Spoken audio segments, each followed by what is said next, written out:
اور اگر ہم ان پر فرشتے بھی اتار دیتے اور مردے بھی ان سے گفتگو کرنے لگتے اور ہم سب چیزوں کو ان کے سامنے لاموجود بھی کر دیتے تو بھی یہ ایمان لانے والے نہ تھے، مگر یہ کہ اللہ چاہے۔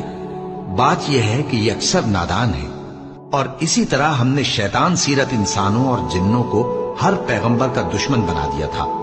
وہ دھوکہ دینے کے لیے ایک دوسرے کے دل میں ملمہ کی ہوئی باتیں ڈالتے رہتے تھے، اور اگر تمہارا پروردگار چاہتا تو وہ ایسا نہ کرتے۔ سو ان کو اور جو کچھ یہ افترا کرتے ہیں اسے چھوڑ دو۔